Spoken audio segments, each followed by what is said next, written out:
안녕하십니까. 돈산동 Q&A 공부방 동아쌤입니다. 차분하게 이제 경제 용어만 해보는 겁니다. 좀 어렵지만 하나하나 모든 글자 설명할 테니까 한번 봐놔야 국어도 하고 사회도 하고 세상도 이해하고. 자, 하나는 국내에서 한국 안에서 생각하는 총생산. 그러니까 1년 동안 보통 잡거든. 근데 우리나라에서 한국 사람이 생산되던 외국 사람이 생산되던 무조건 우리나라 안에서만 생산하면 돼요. 그걸 다 합친 거를 GDP라고 그래요. GDP. 첫 글자예요. 첫 글자. 이게 생산하다. 이거는 뭐야? 국내 안에서 생산한 국내. 이게 국내일 텐데 국내 총생산? 그러면 국민 총생산은 외국인은 빼고, 그러면 이거는 국내에서 생산하는 것도 있지만 우리나라 삼성전자가 다른 나라의 그 공장도 있지. 두 개까지 합쳐가지고 우리나라 국민이 생산하는 거 따로따로 해야 되겠지? 그걸 GNP라고 그래. GNP.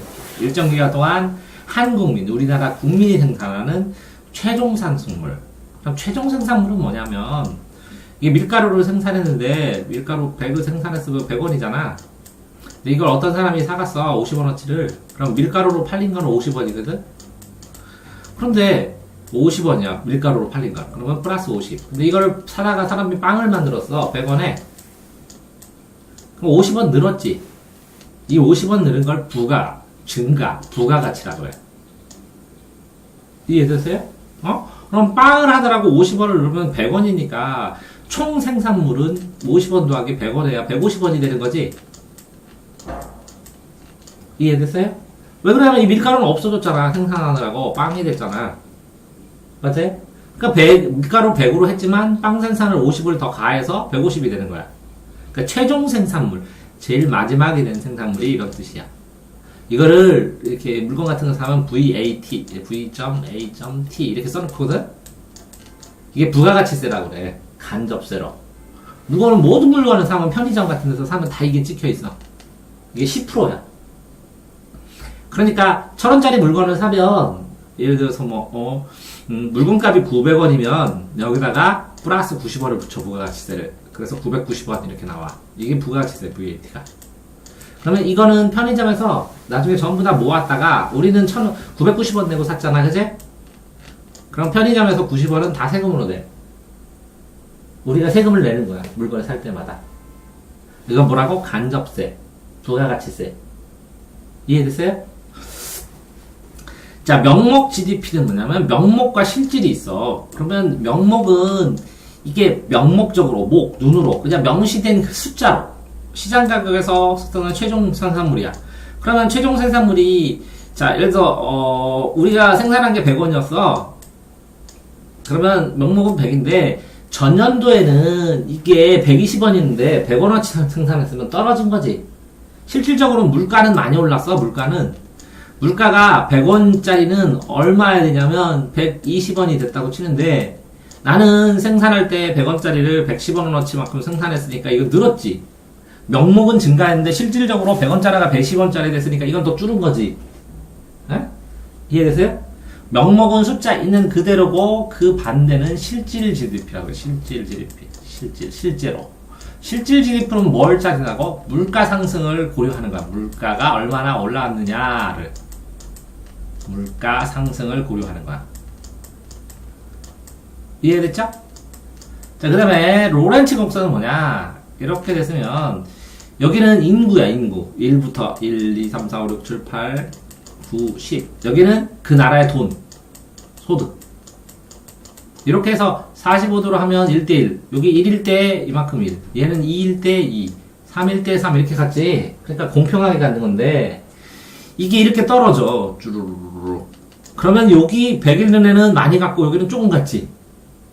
그게 로렌츠 곡선이야. 다시 보면, 찾아놓은 거 보면, 이거 봐. 소득 비율이 있는데 이 100인데 이렇게 똑같이 20은 20, 40은 40 이렇게 같으면 공평한데, B국, C국, D국으로 갈수록 얘 봐. 40일 때 조금밖에 못 갔지.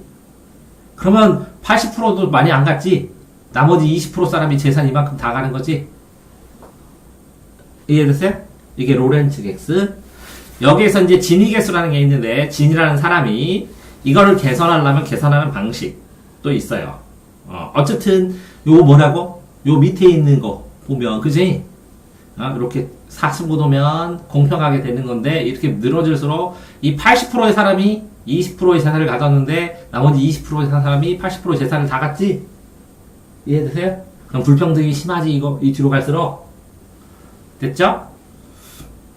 진이겠습니다. 로렌츠 곡선 인구 누적 비율 여기 인구였지 여기는 인구. 그 다음에 여기가 뭐야? 소득이었지 돈. 소득 공평하게 안 갖고 이런 거는 여기 있는 사람들이 10% 가지면 나머지 사람들이 다 같이 이렇게 많은 돈. 됐죠? 자, 정상제. 소득이 증가하면 돈을 버는 게 많으면 수요도 증가해갖고 정상적으로 더 사고 싶어. 돈이 생기면 정상적으로 많이 써. 정상제. 반대가 열등제. 우등생 반대가 열등생이지. 소득이 증가할수록 수요가 감소해. 뭐가 있을까? 정상계는 소득이 증가할수록 나는 좋은 텔레비전을 사고 싶어 이렇게 좋은 차를 사고 싶어 그러겠지. 그게 정상계인데 어떤 애가 맨날 라면만 먹었으면 소득이 많이 늘어나면 라면 먹을까? 가끔만 먹고 많이 안 먹지. 그럼 열등제. 그러면 열등제는 가난한 사람들이 많이 이용하는 거고 그지? 정상제는 부자일수록 많이 이용하는 거겠네 그지? 자, 경제지대. 이전 수입을 초과해서 생산요소의 소유자에게 지불되는 보수. 그럼 지대는 땅이야, 땅. 경제지대. 이전 수입. 뭔가를, 이전 수입을 초과해서 생산요소의 소유자에게. 그러면, 이렇게 내가 땅을 빌려주면, 이 생산요소거든, 땅? 그러면 땅 빌려주면 여기다가 공장 활동하는 사람이 나한테 뭘로? 돈을 주지. 대가를. 경제지대. 이거 다 뭐. 이전 수입. 네. 현재 용도에 다른 용도로 옮겨가도록 하고 지불해야 하는 보수. 이전하는 거. 현재는 내가 주차장 같은 거 쓰다가 그래도 여기 공장 생산터로 사용해. 이렇게 하고 다른 용도로 바꿨지? 그치? 그러면서 돈을 주는 거지. 근데 이게 뭐냐면 이전 수입 이렇게 빌려주면 그걸 수입을 주는데 그것보다 더 많이 주네. 그거 외에 또 플러스 알파로 주나 보네. 경제지대는. 그럼 너 남지 그러면. 자, 경기 순화. 경기가 순화된다. 경제활동률은 확장 국면과 수축 국면이다. 보면 경제는 이렇게 올라갔다가 내려갔다 이걸 반복하는데 이렇게 좋은 거는 여기 호경기. 이쪽은 아주 나쁜 건 불경기. 그런데 여기 불경기에서 점점 이제 좋아지지? 그럼 회복기, 여기는. 회복됐다가 좋은 호경기 했다가 또 나빠지지? 그러면 뭐 쇠퇴기. 또 불경기, 이렇게. 경기가 이렇게 순환한다 그래, 순환. 경기는 순환해. 순화가 아니라 순환. 됐죠? 자, 삼면이 같은 가치다. 그러면 여기는 뭐라고? 여기는 생산한 거. 생산한 걸 뭐해? 사람들이 이 지구인들이 생산한 걸 서로 이제 나눠 가지지? 분배를 하면 나눠 가진 걸 가지고 자기가 쓰지? 지출하지? 그러니까 생산한 걸 지출한 거지? 그래서 생산과 분배랑 지출은 다 세 개가 등가라고. 이론적으로는.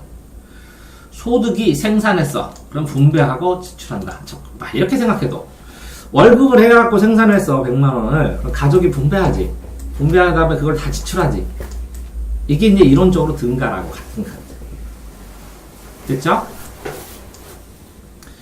자, 공급 충격. 물가 이외에 물건 가격 이외에. 물가는 물건 가격이야. 물건 가격 이외에 총 공급에 영향을 줄 수 있는. 그래서 공급에 충격을 준다. 이런 뜻이네.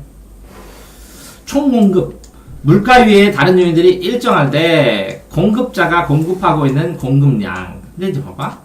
수요하고 공급일 때 공급자는 사장이야. 뭐라고? 사장은 싼 거는 조금 풀어도 비싼 건 많이 풀고 싶지. 그래서 이렇게 돼, 이렇게. 싼 거는 조금이지만 비싼 거는 많이 팔고 싶어서 이렇게 돼. 공급이. 근데 공급 말고 공급 반대는 수요거든? 수요는 이렇게 반비례가 돼. 왜 그러냐면 월급을 내가 100만원을 타면 여기에는 Q라고 하고 양 퀄리티하고 퀀터티가 있거든. 퀀티티는 양이고 퀄리티가 좋다는 질이 좋다는 거야. 자, 그랬을 때 Q야. 그래서 둘 다. 이건 프라이스 가격이야. 자, 그런데 가격으로 이 양을 사면 돈이 들지? 그럼 우리가 이만큼의 월급이 있으면 야, 이렇게 양을 많이 사면 싼 거밖에 못 사지? 양을 조금 사면 아주 비싼 걸 살 수 있지? 그래서 요 넓이랑 요 넓이랑 이 넓이는 같아. 이게 반비례 그래프잖아. 아? 그래서 수요 곡선은 이렇게 되는 거야.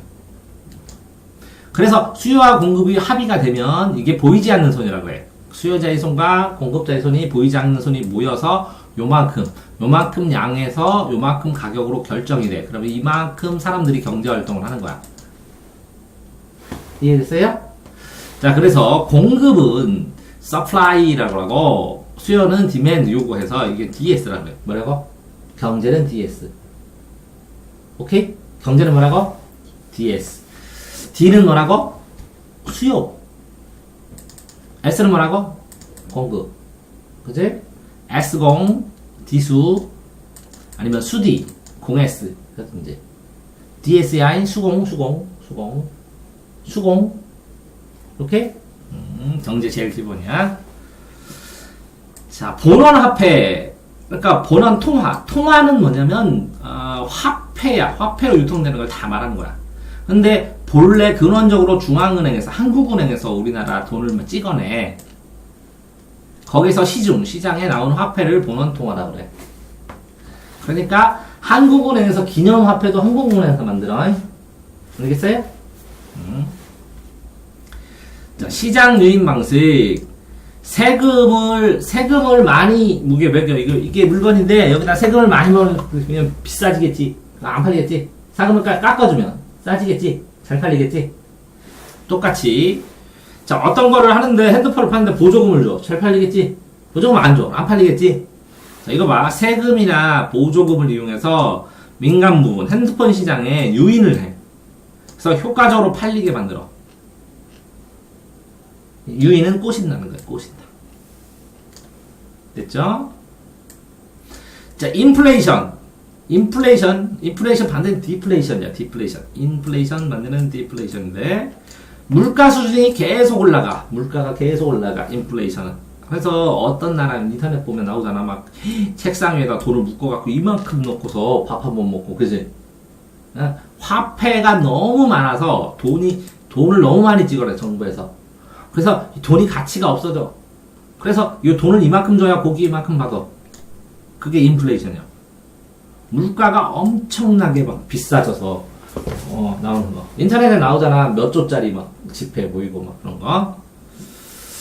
필립스 곡선. 실업률과 인플레이션의 관계의 역관계다. 그럼 필립스 곡선 한번 맞춰보자.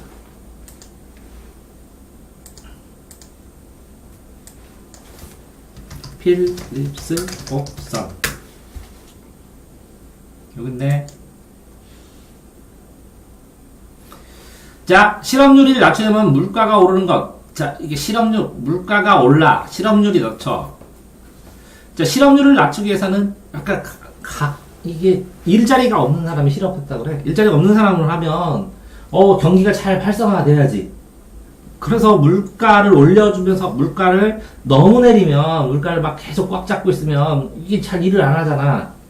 그러니까 물건 가치가 돼야 막 사람들이 생산을 하지. 생산을 해야 취업을 하지. 그런 의미야. 그러면 이렇게 보면 이렇게 필립스라는 학자가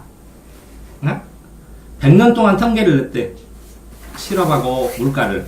그래서 실업률이 여기 있어. 실업률이 높지.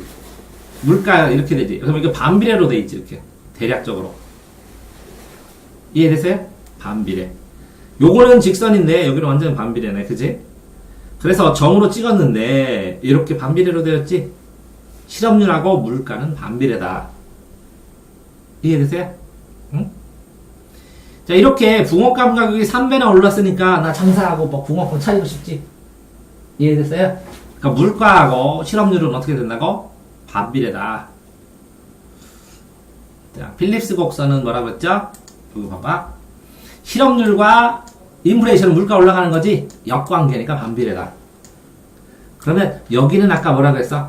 실업률, 물가. 자, 물가가 아주 높아요. 그럼 실업이 뭐라고? 많이 됐죠? 적죠? 자, 실업률이 높아요. 그럼 물가는 낮죠? 근데 물가가 높아요. 그러면 붕어빵 상사라고 해서 돈 벌고 싶지. 그래서 필립스라는 학자가 계산을 했는데 물가, 인플레이션과 실업률은 반비례다. 역의 관계다.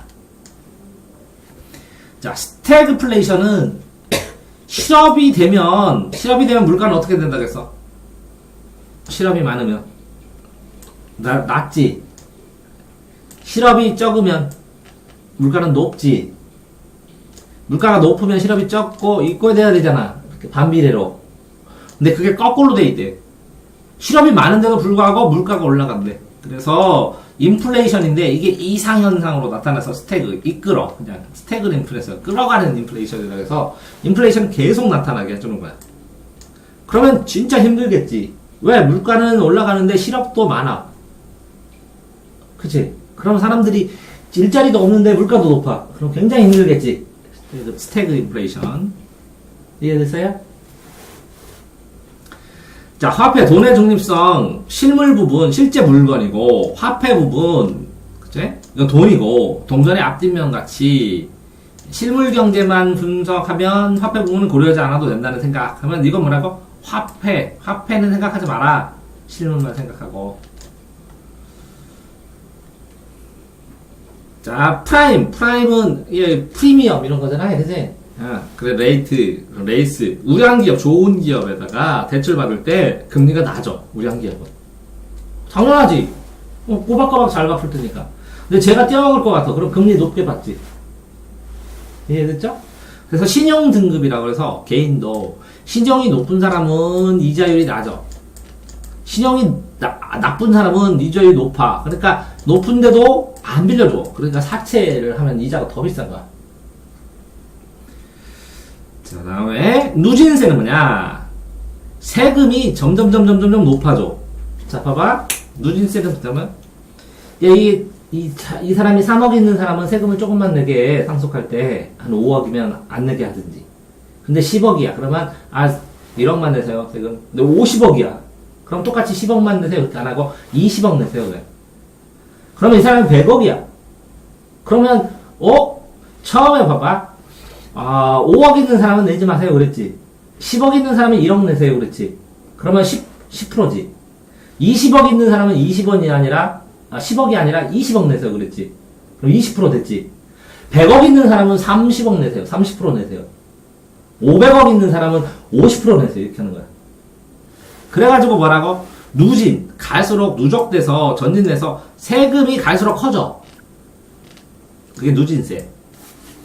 비례세는 똑같이 내. 그냥 돈과 상관없이 세율이 일정하게 그냥 다 10%. 돈이 많든 적든. 근데 상속세는 누진세. 이제 비례세로 되는 거는 세금과 상관없이 부가가치세 이런 거 VAT 아까 얘기했지. 부자가 먹어도 10%, 비싼 거 먹어도 10%. 그치? 이게 비례세. 역진세는 세율이 점점 낮아져. 세금이. 이런 거랑 똑같아. 내가 너한테 다른 사람한테 기부를 하는데 1,000만원 기부한 사람은 세금 공제를 해주는데 1,000만원 해줬으니까 10%를 해줘. 그럼 100만원 공제를 해주거든. 내가 10억을 했는데 100만원 10%니까 1억만 해줄게요. 그럼 그렇잖아. 더 많이 공제해줘도 되잖아. 뭐 이런 식으로 거꾸로 돼 있으니까. 누진세 반대는 역진세. 거꾸로 간다고. 거꾸로. 그래서 과세는 세금을 매긴다는 거야. 세금을 매기려면 표준, 기준이 있어야 된다라는 거야. 자, 다음에 인식시차라는 건 뭐냐면 봐봐. 물가가 많이 올랐어. 많이 올라서 정부에서는 물가가 많이 오르니까 물가가 올라가니까 돈이 모자란 거지. 시중에 돈을 펴놨어. 당장 사람들이 돈이 많이 풀렸네 하고서 되는 게 아니라 이제 돈이 풀리기 시작했네 하는 느끼는 것까지 깨달아. 그러니까 정부가 뭔가를 했어. 그지? 했을 때 사람들이 느끼는 시차도 있고 또 외국에서 저쪽에서 지진이 났어. 그래서 그런데 우리나라 이제 수출이 잘 되기 시작하네 저쪽 나라로 하면 여기서 아, 잘 되기 시작하네 하고 느낄 때 시차가 있겠지. 이 시차가 시간차란 뜻이야. 인식을 생각한다는 거고. 그치? 또 그러면 정부가 이제 인식을 했지. 정부가 인식을 해서 이제 정계정책을 만들어야겠네, 법으로 만들어야지 하고 정부가 정책을 수립해서 국회에 보내가지고 국회에서 회의하고 뭐하고 자 시작합시다 할 때까지 또 시간 실시하는데도 시간 차이가 생긴다고. 됐어요? 자, 최혜국 대우는 국사에도 많이 나와요. 한국과의 유리한 조건으로 제공되는 거. 모든 다른 가입 국가도 같은 조건을 부여받는다는 조건. 그러면 최혜국 대우가 뭐냐면, 이제 이 미국이 있는데, 여기는 한국에서. 그러면 한국한테 최혜국 대우를 해주면, 일본이 이거 하는데, 야, 우리 이런 세금 좀 깎아줘. 그럼 유리하지, 이 나라가. 그러면 그걸 얘네들한테도 적용해준다고. 우대해주는 거지, 그지? 최고로 혜택 주는 거지. 최고로 혜택되는 국가, 이렇게 생각해도 돼? 최혜국 대우, 경제에서. 자, 국산품 대우, 외국 상품인데, 원래는, 자, 이 미국에서 한국으로 들어오면 통과세, 관세를 내. 수출할 때도 관세를 물어. 수출할 때도 세금 내고, 여기서도 내. 통관세를 하는데, 세금이든, 규제든, 운반이든, 유통이든, 국내 상품하고 똑같이 대우하면 엄청 대우 많이 해주는 거지. 세금 더 많이 안 내고. 이해돼요? 국산품 대우. 자, 그 다음에 기회비용. 자, 두 가지를 할 수 있어, 네가. 이렇게 돈이 10만원을 줬는데, 엄마가 학원을 갈래? 아니면 옷을 살래? 이랬을 때, 학원 샀고, 옷을 갖고, 이럴 때도 이 비용을 쓰는데, 이것보다. 자, 내가 아르바이트를 할까, 과외를 할까, 이렇게 생각을 했어. 과외는 80만원을 받고, 아르바이트는 70만원을 받아. 네가 아르바이트를 하면, 요 포기한 과외 80만원이 기회비용이야. 자, 네가 과외를 하면 포기한 비용 70만원이 내가 과외를 했으니까 70만원이 기회비용이야. 어떤 것을 하나를 했을 때, 둘 다 선택을 할 수 있는데, 선택의 기회에서 이거를 선택하면 이게 기회가 있었지. 기회비용. 이거를 선택하면 이게 기회가 있었지. 이게 기회비용. 자, 그러니까 기회비용은 크면 좋아, 작으면 좋아? 응? 내가 포기한 비용이야. 자, 요거를 선택하면 80만원이고, 요거를 70만원이 기회비용이고, 요거를 선택하면 80만원이 기회비용이지. 그러니까 사람들이 뭘 선택해, 보통? 과외를 선택하지? 똑같이 이게 170이고 80이면, 과외를 선택하면 뭐라고? 170만원이 기회비용. 자, 그러면 170만원을 못 벌었다는 거야. 이걸 선택하면 80만원이 기회비용.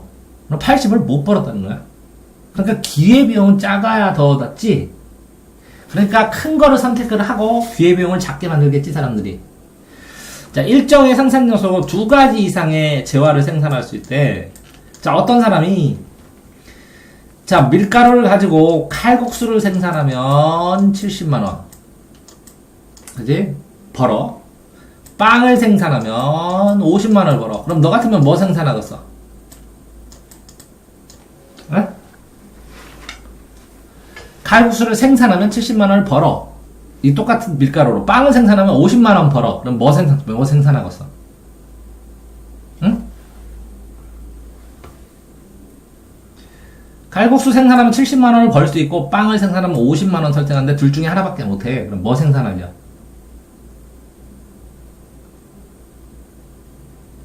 돈을 칼국수를 하면 70만원을 벌 수 있다고. 빵은 50만원을 벌 수 있다고. 근데 어떤 거 생산하고 싶냐고. 칼국수가 당연한 거잖아. 그냥 경제는 당연한 거야, 일상에 있는. 그럴 때 기회비용은 이걸 선택하면 빵, 이게 50만원이 기회비용. 기회가 있을 뻔했다.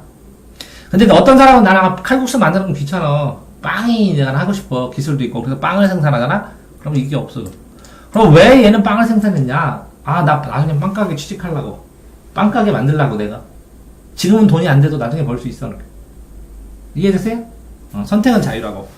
그러니까 자, 생산 요소 밀가루가 있는데 두 가지 이상 빵이나 칼국수를 생산할 수 있어. 재물과 화폐를. 근데 한 가지밖에 생산 못해.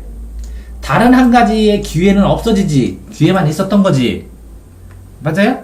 그 비용이 기회 비용이라고. 희생된 가치. 요거. 너는 칼국수를 선택했으니까 너의 기회 비용은 50이고 나는 내가 빵을 선택했으면 나는 70만 원이고. 이해됐어요? 자, 다음. 구성의 오류. 부분에 타당한 명제가 전체에 타당하지 못한 거. 이렇게 이게 결합의 오류라는 말도 있는데 요거 다 맞아. 그게 합쳐지면 이거는 전체는 또 안 맞을 때도 있어. 자, 무슨 얘기냐면 일본 사람 착해. 일본 사람 착해. 일본 사람 착해. 일본 사람 착해. 근데 일본은 싫어해. 사람들이. 희한하지. 일본 사람 부지런해. 일본 사람 착해. 근데 일본은 싫어. 이렇게 얘기하는데. 그러니까 부분으로는 맞아. 이 사람들은 다 착해. 근데 전체 일본은 마음에 안 든대. 이게 경제학에도 흔히 나타난대. 왜 그러냐면 자, 이 집도 절약해. 이 집도 절약해. 그럼 좋지. 저축도 하고. 이 집도 절약해. 모든 집이 절약해. 그래서 안 팔려. 그래서 나라가 망한대. 이해되세요? 이래서 가정에서의 집을 미시경제라 그래. 가늘미, 작을미, 현미경처럼. 이 나라에서의 경제는 거시경제, 거대한 시각으로 보는 거시경제라 그게 나라는. 그러니까 미시경제의 원리가 거시경제는 안 맞는다고. 이해되세요? 그러니까 부분에 하나로 구성할 때 미시경제는 타당해. 가정이 아끼고 잘 살아야 되는데 국민경제 전체는 장사가 안 돼서 안 된다고. 됐죠? 자, 경제, economic goals에서 good, 사용할 수 있고, 사용 가치가 있고, 존재량이 희소하고, 너무 많은 건 경제제가 안 돼. 경제행위의 객체가 돼서 상품, 유가지급, 물건, 뭐 이런 거. 자, 공기는 경제제가 아니야. 공기. 응? 아니지. 누구나 숨쉬지. 왜 희소하지 않으니까. 그런데, 저 베이징에서 너무나 공기가 혼탁해서 이 캔에다가 산소를 집어넣고 팔어. 진짜로 팔렸어. 그러면 사람들이 입을 대고 빨아먹어 산소를. 그런 경제제가 아니야. 경제제야? 옛날에는 물이 경제제가 아니었어. 그냥 수돗물 좀 나오면 그냥 물을 팔아먹지 않았어. 그냥 나라에서 공급했어. 근데 지금은 생수 팔지. 경제제가 된 거지. 자, 자유제. 어떤 기계나 장비를 구입한 후에 재판매는 거 불가능하고 다른 놈을 쓸 수 없는 거. 그래서 회수 불가능한 거. 그래서 기계는 자유제다. 한번 사면 그냥 쓰고 끝나는 거. 이해됐죠? 오늘은 여기까지로 하겠습니다. 이렇게 경제를 해서 한 3번 정도 하겠습니다. 수고하셨습니다.